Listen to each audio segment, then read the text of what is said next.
예, 구원은 오직 나 자신의 믿음에 있습니다. 이런 주제로 하나님 말씀 전하겠습니다. 구원은 우리 집안이 신앙생활 잘하기 때문에 나에게 있는 것 아니고, 구원은 내가 예수님을 잘 믿어야 내가 구원을 얻는 것입니다. 우리 집안이 신앙생활 잘하는 것은 감사한 일이에요. 우리 부모가 신앙생활 잘하는 것, 또 우리 지체들이 신앙생활 잘하는 것은 내가 감사한 일이에요. 왜냐하면 같이 거기에 있다 보면 같이 은혜를 누릴 수 있는 기회가 많거든요. 소돔과 고모라 성이 의인 10명이 없어서 멸망했잖아요. 예수 잘 믿는 사람들이 많은 동네에 산다는 것은 그것도 축복이에요. 우리가 늘 나라를 위해서 기도해야 될 사명이 여기에 있어요. 우리나라에 예수 믿는 사람들이 많고, 예수를 믿는다는 것은 선하게 산다는 거잖아요. 하나님의 말씀대로 산다는 거잖아요. 그러면 사회 수준이 높아져가요. 사회 수준, 의식 수준이 높아져가요. 줄 서라 외치지 않아도요, 알아서 줄 서고, 영수증 확인합시다 이런 말 하지 않아도 돼요. 제가 어느 나라에 가서 잠시 살아봤잖아요. 영수증 식당에 가서 밥 먹고 영수증 확인할 필요 없어요. 믿어요. 철저하게 믿어요. 지하철표 검사도 안 해요. 1년에 한 번 검사해요. 그러다 걸리면 그건 끝나요. 인생이 끝나요. 서로 믿는 거예요. 경찰이 저기서 스톱하라면은 그 권위를 다 인정해요. 경찰이니까. 짭새가 저런다고 하지 않아요. 경찰의 권위를 인정해요. 어떤 사람이 경찰이 잡으러 오니까 놀래가지고 그냥 막 이면 온 사람이 달렸대요. 그러다가 앞자리에 애가 있어서 얘를 또 태우지 말아야 되는데 애를 그 앞에다가 유모차 없이 태운 것이 걸릴까 싶어서 또 확 애를 머리를 숙였대요. 결국 잡혔어요. 도망가서 2배, 애를 거기다 태워서 또 3배, 머리를 확 눌러서 학대해서 4배. 경찰이 그렇게 먹인다는 거죠. 이게 질서와 의식이 달라져요. 그런데 그 나라에 또 어떤 나라 사람들이 있어요. 참 미안한 날. 그 나라 사람들은 세계 어디 가도 거짓이 너무 많아. 거짓이. 그 나라 제품이 오는 것은 거짓이 너무 많아. 그래서 그 나라 사람들이 운영하는 식당에서는 영수증 보면 틀린 게 많아요. 저도 내가 무슨 포도주를 시키지도 않았는데 손님 데리고 가서 식사를 했는데, 신세진 집에 식사를 그 식구들을 모시고 식사를 대접을 했는데, 포도주를 먹었다고 생각보다 돈이 너무 많이 나와서 가니까 계속 돌려. 직원들을 계속 돌려. 저는 모르겠는데요. 계속 돌려. 그러다 내 친구가 현지인이잖아요. 캐나다 현지인. 나야 영어가 좀 그 사람들이 볼 때 쩝쩝쩝쩝 했겠죠. 현지인이 와서 무슨 일이냐 하니까는 즉각 죄송합니다. 사람이 그래서 하냐고. 그래서 하냐고. 여러분, 예수를 믿는다는 것은요, 수준이 달라지는 거예요. 수준이 달라지는 거예요. 우리가 예수를 믿으면 우리 영혼이 하나님 앞에 구원을 얻고 삶이 하나님 앞에 복을 받아야 되는데, 영혼이 구원을 얻고 삶이 하나님 앞에 복을 받으려면 말씀을 잘 지켜야 하는 거예요. 그리고 주님을 닮아가야 하는 거예요. 그리고 우리 수준이 높아져야 되는 거예요. 수준이. 그래서 내가 잘 믿고, 또 우리 집안이 잘 믿고, 또 그러면 우리 사회에 믿는 사람이 많아지면 사회가 달라져야 돼요. 사회가 달라져야 돼요. 일제 강점기에 서북 지역에 어떤 군수가 발령이 났어요.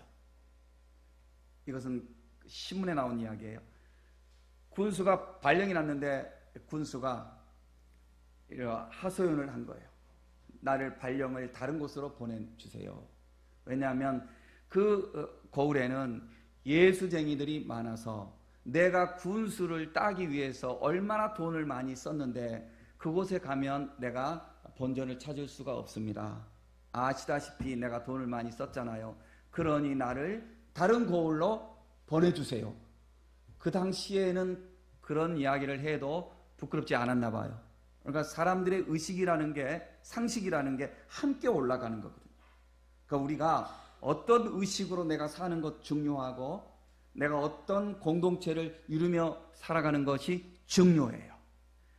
우리가 내 개인 신앙 잘 지켜야 되고 또 우리 집안 신앙 잘 지켜야 되고 그다음에 우리 교회에 또 수준이 있어야 되는 거. 이것은 뭐 우리가 잘난 척하고 이러자는 것이 아니고 수지중앙교회 성도들 참 주님 믿으려고 애를 쓰더라. 참 진실하더라. 이런 평판이 있도록 우리가 해야 하는 거예요. 그러니까 예수를 잘 믿고 우리 사회가 예수를 잘 믿을 수 있도록 그 역할을 우리가 잘 감당해야 하는 것입니다. 로마서 9장에서 11장까지는요. 바울 사도가 이스라엘 사람들을 향해서 이야기를 많이 해요. 그리고 특별히 이스라엘 사람들을 향해서 이야기하면서 그거를 이방인들에게도 그 이야기를 또 빗대어서 이야기를 하는 거예요. 그래서 오늘 본문에서 하는 말씀은 뭐냐면 제가 9장부터 11장까지를 이렇게 한꺼번에 하는 건데요. 오늘 본문에서는 이 핵심이 뭐냐면 이방인들을 향해서 이야기하거든요. 여러분들이 아시다시피 나는 이방인의 사도입니다. 바울이 이렇게 말을 해요. 사실 바울은 그는 이스라엘 사람들이잖아요. 이스라엘 사람이잖아요. 그러니까 바울은 출생이 이스라엘 출신이에요. 혈통이 이스라엘 출신이에요. 그리고 이스라엘 사람들은 예전에 그 혈통을 굉장히 중요시했거든요. 우리도 이시 조선 뭐 이런 말 하잖아요. 그죠? 그 시대에 안 살아봤지만 뭐 서자가 어떻고 뭐 적자가 어떻고 또 양반이 어떻고 뭐 이런 이야기 많이 했잖아요. 그죠? 그러니까 우리가 그런 시절이 있었어요. 이스라엘 사람들 그게 굉장히 강했어요. 바울은 그런 중에도 이스라엘 사람들 속에서도 자기 출신이 떳떳하고 자랑할 만한 그런 사람이에요. 그런가 하면은 바울은 헬라 세계에서 또 교육을 받았어요.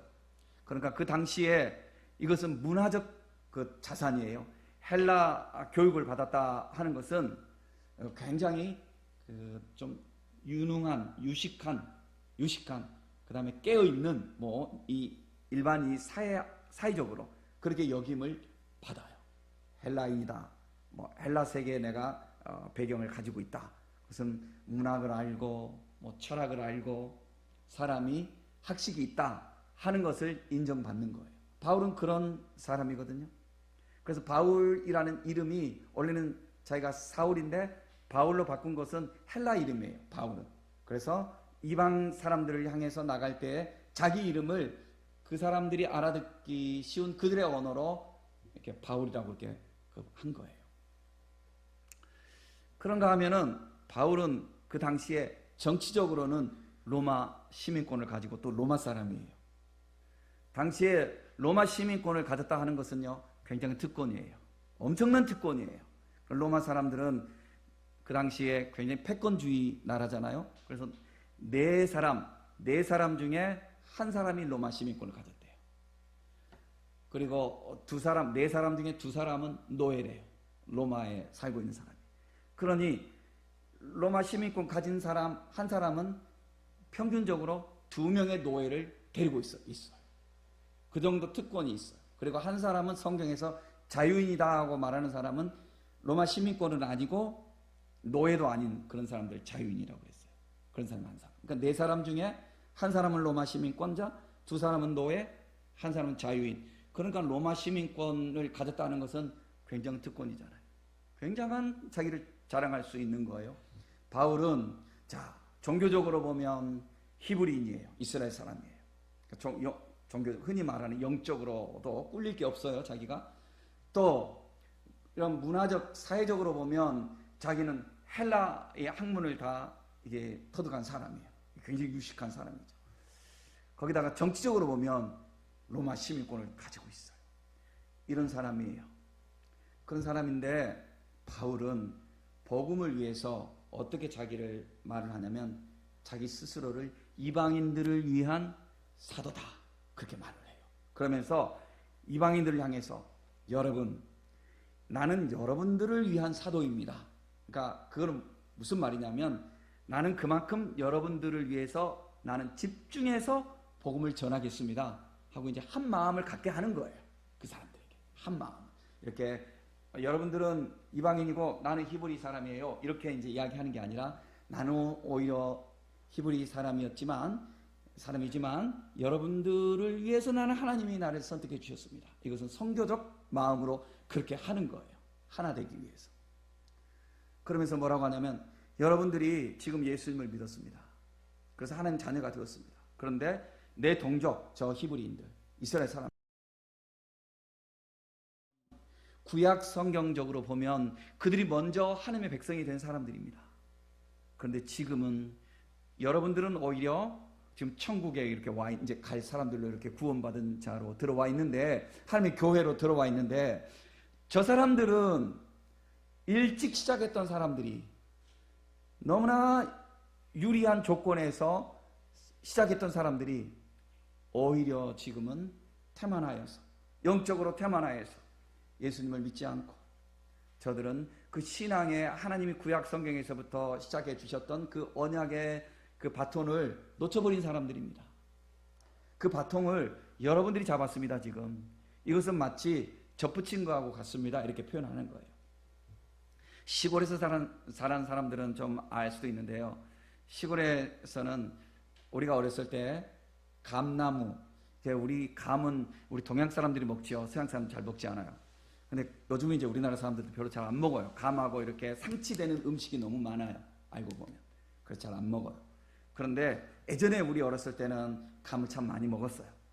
그래서 감이 어느 마을에 좋은 감나무가 있으면 그 순을 탁 잘라가지고 이렇게 안 좋은 감나무 가지에다가 탁 붙여요. 그러면은 이거를 잘 어떻게 하면, 뭐 나는 해보진 않았지만 이거를 하면은 거기서 이제 뿌리는 옛 나무인데 여기서 가지가 이제 새로운 감나무 가지가 나와서 저 잘 열리던 그 감이 여기서 열리는 거예요.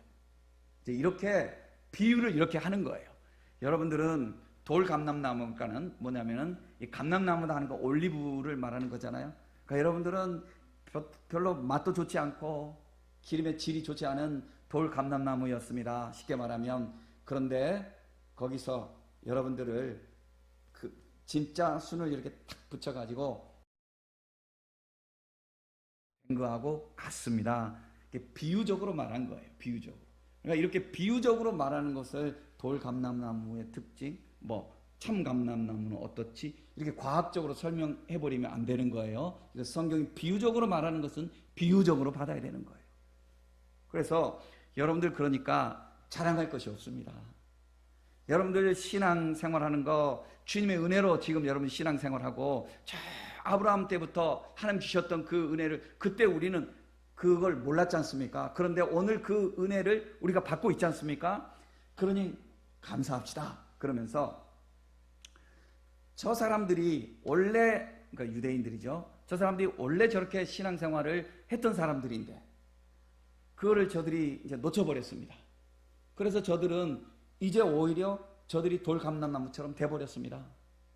그러니 여러분들이 만약에 지금 신앙생활을 이제 예수 믿었다고 하고 자만하고 또 태만해서 교만해서 열심을 내지 않고 방종하면 여러분들도 은혜를 잃어버릴지 모릅니다. 그러므로 여러분들 겸손하게 믿음 생활 잘하십시오. 이 이야기예요. 바울이 이렇게 이야기하는 거예요. 그러면서 이렇게 이야기하면서 이스라엘 사람들을 그 중간에 이야기하는 거예요. 이제 이스라엘 사람들을 향해서 나는 여러분들이 주께로 돌아오면 너무나 좋겠습니다. 그러면서 바울이 지금 뭐라고 하냐면 나는 여러분들이 주께로 돌아오기만 한다면 차라리 내가 버림을 받는다 할지라도 여러분들이 돌아오기만 한다면 나는 그거를 선택하겠습니다. 이것은 사랑을 위한 과장법이에요. 과장법. 내가 정말 버림을 받아도 좋다는 것이 아니라 그만큼 여러분들의 영혼, 여러분들의 신앙이 그만큼 중요합니다. 그러니 여러분들이요, 제발 그리스도를 영접하십시오 라고 이렇게 바울이 강조하는 거예요. 모세도 그랬거든요. 출애굽기에 보면 모세가 시내산에 올라가서 하나님의 말씀을 받아요. 자, 백성들이 어떻게 앞으로 예배드리고 어떻게 살아가야 할지에 대해서 율법을 받아요. 40일 동안 기도하면서 받아와요. 받아오는데 산 아래서 뭐 하고 있었죠? 백성들이 금송아지를 만들어 놓고 거기에 절을 하고 숭배하고 춤추며 파티하고 있었어요. 그러니까 모세가 너무 화가 나서 모세가 두 돌비를 그냥 깨트려 버렸죠. 던져 버렸죠. 그만큼 모세가 사실 진노한 거죠. 그래서 모세는 어떻게 보면 참 온유한 사람이기도 했지만 이런 측면에서는 굉장히 또 혈기가 있었던 사람이죠. 근데 이 모세가 그렇게 하면서도 백성들 앞에 그렇게 화를 내면서도 돌아서서 그 이전에 모세가 하나님께 간절히 기도하기를 뭐라고 기도하냐면 하나님께서 먼저 이러셨거든요. 모세에게 너 봐라, 저 백성들 하는 걸 봐라. 내가 저들을 가나안에 이집트에서 인도에서 가나안으로 이끌어 가려고 하는데 저들은 저렇게 우상 숭배를 하고 있다. 하나님이 너무 진노하실 때 모세가 하나님께 엎드려 간구하기를 뭐라고 간구하냐면 하나님 저들을 제발 용서해 주십시오. 저들을 제발 용서해 주십시오. 저들을 구원해 주십시오. 그렇지 않는다면 차라리 내 이름을 주의 생명책에서 빼버리십시오. 이거는 뭐냐면 그러니까 정말 내 이름을 빼도 좋아 이렇게 불신의 말이 아니고 이건 그러니까 사랑의 과장법이에요. 사랑의 과장법. 그만큼 모세도 그렇고 바울도 그렇고 무엇을 위해서 지금 말하고 있죠? 그 사람들을 구원해 주시기를. 여러분 이게 목숨을 건 기도 아니겠어요? 목숨을 건 기도? 여러분 한번 이 메시지를 준비하면서 저도 생각을 해본다고. 제가 교회의 목사잖아요. 그렇죠? 교회 목사잖아요. 그럼 나는 우리 교회 성도들이 어떤 기도를 나에게 부탁하면 나는 당장 강대상에 올라옵니다. 당장 강대상에 올라와요. 그렇지만 내가 얼마나 이렇게 많이 기도할까? 얼마나 간절할까? 나를 돌아보게 됩니다. 여러분들이 여러분의 집을 위해서, 여러분들의 자녀를 위해서, 또 여러분들의 부모와 형제와 여러분들의 그 사랑하는 그 사람의 영혼을 위해서 지금 바울이 로마서 9장에서부터 그렇게 이야기하고 있거든. 내가 끊이지 않는 근심이 있다고 그랬어요. 여러분 예수 믿으면 근심 다 염려를 다 주께 맡겨야 되는데 이거 충돌되는 메시지가 아니죠. 말씀이 아니죠. 나는 근심이 있다. 나는 떠나지 않는 고통이 있다. 괴롭다고 그래요. 괴롭다고. 그건 뭐냐면 내 동족들이 저 사람들이 내 나라 사람들이 왜 예수를 안 믿는지 나는 너무 고통스럽다고 그래요. 그러면서 그들이 예수를 믿도록 그렇게 설득하는 거예요. 설득하면서 여러분 절대로 아브라함의 후손이라고 자만하지 마십시오. 하나님은 절대로 운명론적으로 혈통적으로 여러분 구원하지 않습니다. 여러분들이 예수님을 개인이 믿어야 됩니다. 이 말이에요. 로마서 말씀 풀어서 이야기하면. 이렇게 하면서 바울이 그들의 구원을 위해서 이렇게 간절하게 표현하고 있습니다. 여러분도 우리도 한번 생각해 보자고요.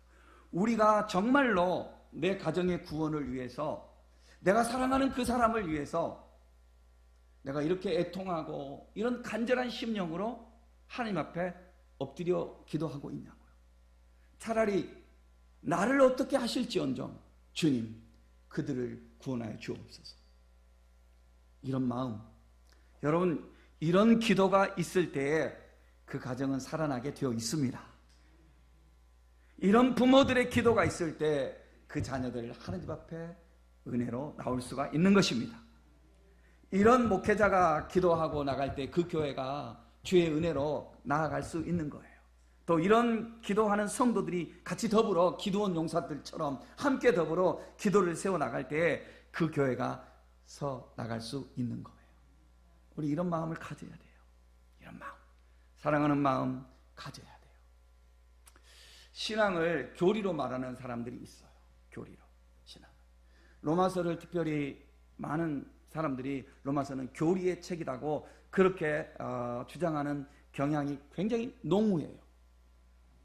저도 로마서를 여러 번 봅니다만은 저도 그런 마음이 없지 않았던 때가 없었습니다. 저도 많았습니다. 교리적으로. 그런데 지금 제가 조금 이제 더 이렇게 믿음에 조금 더 성장해서 이렇게 바라볼 때 하나님은요, 바울을 성령의 감동으로 교리를 적으라고 로마서를 그렇게 적으라고 하지 않았습니다. 교리는 책에서 사람들이 만들어내는 거예요. 찾아내는 거예요.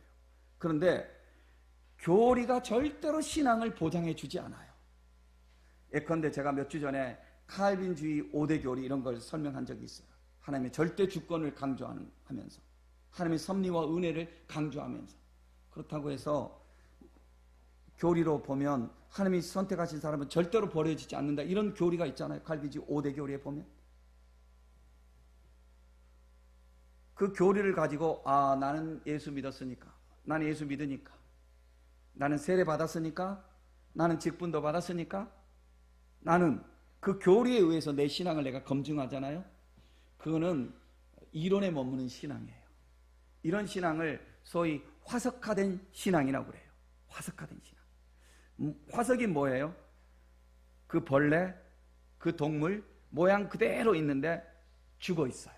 살아있지 않아요. 신앙의 형태는 그대로 가지고 있는데 전혀 신앙의 능력이, 생명력이 없어요. 교리화된 신앙. 유대인들이 지금 교리화된 신앙이에요. 유대인들. 우리는 아브라함의 후손이지. 우리는 할례 받았어. 우리는 이렇게 살아왔어. 이 교리화된 신앙. 이 교리화된 신앙은요, 자기를 속여요. 자기를 속여요. 내가 목사잖아요. 나는 그래도 이렇게 내가 목사가 돼갖고 이렇게 하고 있는데, 이렇게 하면은 이것이 나를 속여요. 내가 살 길이 뭔 줄 아세요? 네가 그리스도인입니까? 난 나에게 질문을 해야 돼요. 네가 참 그리스도인인가? 여러분, 목사는 또 장로는 세상을 살아갈 때 그거 이렇게 남 앞에 객관적으로 말하는 것이지, 그것이 하나님 앞에 내 신앙을 보장해 주지 않아요. 절대로 그것이 내 신앙을 보장해 주지 않아요.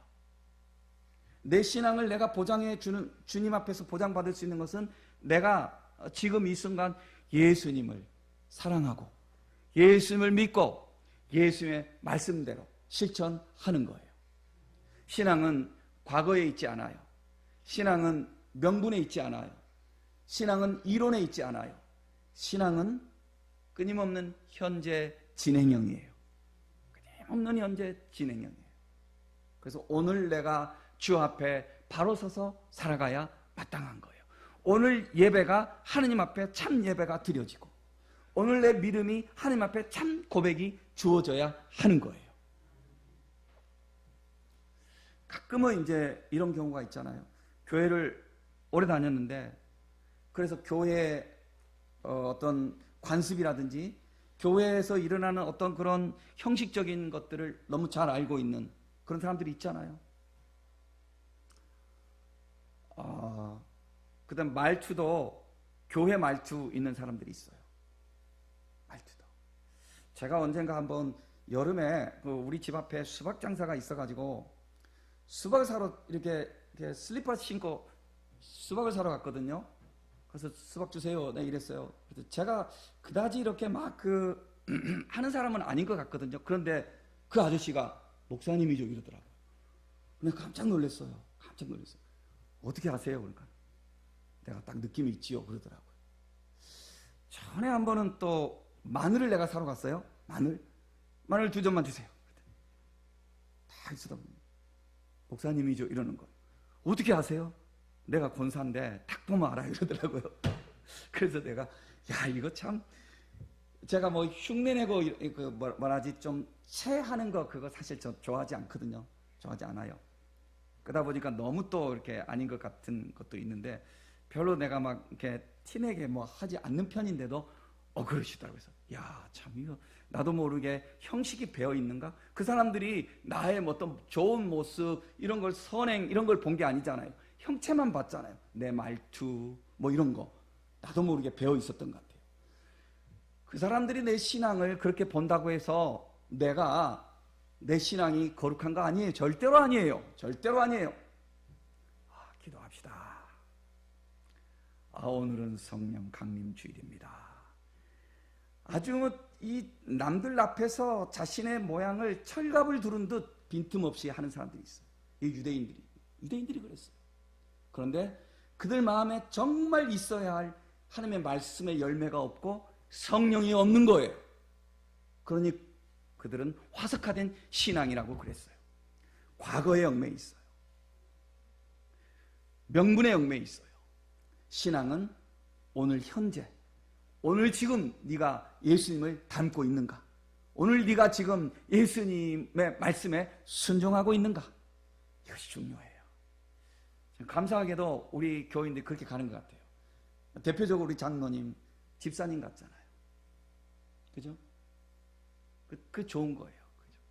목사도 집사님 같은 모습 좀 있죠. 그죠? 있어요, 없어요? 아유, 있다고 그래야지. 그냥 아까 얼마나 좋은 목사야. 얼마나 좋은 장로님이고 자화자찬이 좀 있어, 네가. 그래야 마땅한 거예요. 마땅한 거예요. 유대인들이, 이스라엘 사람들이 왜 나갔냐면은 자기 의가 너무 강해. 나는 이렇게, 우리 집안은, 우리는 이런 전통에 있는데 거기에만 자꾸 하면서 내 신앙은 돌아보지 않는 거예요. 그러니 이게 바보 같은 거죠. 여러분, 과거가 어떠했든지 또 집안이 어떠했든지 오늘 내가 깨어서 내 믿음을 지켜야 하는 거예요. 주님은 바울 사도에게 이런 말씀을 하면서 절대로 신앙은 개인의 믿음이다. 절대로 남들 때문에, 네 가족 때문에, 네 동족 때문에 너희들이 구원을 얻는 것이 아니고 네가 오늘 예수 그리스도를 너의 구주로 고백하고 겸손히 신앙생활해야 네 신앙이 바로 세워진다. 주님께서 바울 사도를 통해서 이스라엘 사람들이 이렇게 말하고 동시에 봤지? 이방인들에게 그러는 거예요. 여러분 봤지요? 저 이스라엘 사람들 과거에 그렇게 화려한 전통과 그런 모든 업적과 자랑할 것이 그렇게 많이 있다 할지라도 오늘 그들이 예수님 제대로 안 믿으니 그들은 버림받은 사람들이 되었습니다. 그러므로 오늘 섰다고 여러분들 자만하지 마시고 넘어질까 조심하세요, 이 말인 거예요. 여러분들이 지금 예수님을 잘 믿는다고 오히려 그 중심에 들어왔다고 해서 자랑하지 마세요. 여러분들도 언제 교만하여 방탕하고 나태하면 넘어질 수 있으니 여러분들은 겸손하게 신앙생활 잘 하십시오. 이렇게 바울 사도가 지금 말씀하고 있습니다. 이것은 오늘 우리에게도 마찬가지예요. 여러분, 우리 중에는 일찍부터 신앙생활하는 사람들이 있어요.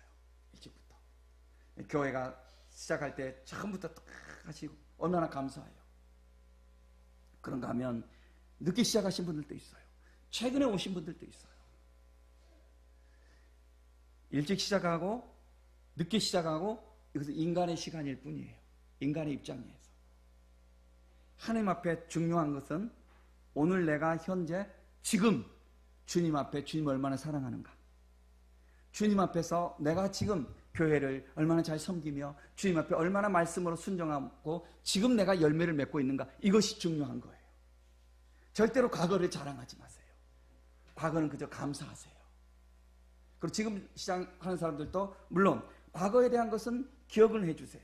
하지만 모두 다가 지금이 중요한 거예요. 언제나 신앙생활은 지금이 제일 중요한 거예요. 이 중심으로 우리가 신앙생활하면은요 절대로 넘어질 수 없어요. 절대로 우리는 자만할 수 없어요. 왜냐하면 늘 자신을 돌아보면서 깨어 있거든요. 내 신앙 내가 지켜야 하는 거거든요. 그런 중심으로 우리 정말 아름답게 신앙생활합시다. 아름답게 신앙생활, 겸손하게. 예수님께서 어린아이가 되라고 그랬잖아요. 어린아이가 되라. 어린아이 있는 모습 그대로 지금 오늘 현실에서 최선을 다하는 거잖아요. 이런 마음으로 우리가 신앙생활하면 하나님이 참 기뻐하시고 우리에게 성령의 열매가 맺어질 거예요. 우리가 하나님의 말씀이 주렁주렁 맺어지게 될 거예요. 자신을 돌아보기 바라요. 남과 비교하지도 말고 하나님의 말씀에 비추어서 나 자신을 돌아보면서 내가 과연 하나님을 기쁘시게 하고 있는가? 오늘 내 모습이 하나님이 보실 때에 하나님이 미소 지을 수 있는 내 모습인가? 내 안에 주의 말씀이 있는가 생각해야 돼요. 내가 목사인데 이것은 하나님 앞에 내세울 거 하나도 없어요. 천국에 가면 목사도 없고 장로도 없고 다 없어요. 하나님의 아들, 하나님의 딸만 있을 뿐이에요. 하나님의 자녀만 있을 뿐이에요. 내가 하나님의 자녀로서 내가 오늘 지금 주 앞에 바로 서 있는가를 늘 살피는 저와 여러분들이 되어야 하겠어요. 신앙은 절대로 내 개인의 신앙이다. 그리고 신앙은 현재 진행형이다. 현재가 중요해요. 지구가 둥그렇잖아요. 이쪽이 무슨 쪽이죠? 이쪽이 북쪽인가요? 서쪽인가요? 서쪽인가요? 뭐 이 정도 하면 서쪽이 되나요? 이쪽이 서쪽이에요. 내가 서쪽을 향해서 가고 있어요. 그죠? 서쪽을 향해서 가고 있어요. 굉장히 많이 간 것 같아요. 내가 계속 서쪽을 향해서 바라보면 내가 서쪽으로 가고 있어요. 그런데 내가 돌아서 버리잖아요. 돌아서 버리면 나는 동쪽을 바라보고 있어요.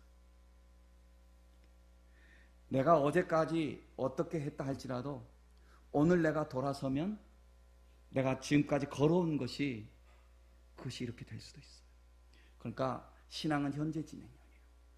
언제나 주님 바라보고 주님을 향해서 꾸준하게 묵묵하게 한 걸음 한 걸음 나아가야 하는 거예요. 이런 믿음 안에서 다 같이 성장할 수 있는 저와 여러분들 되시기를 존귀하신 예수님의 이름으로 축복합니다.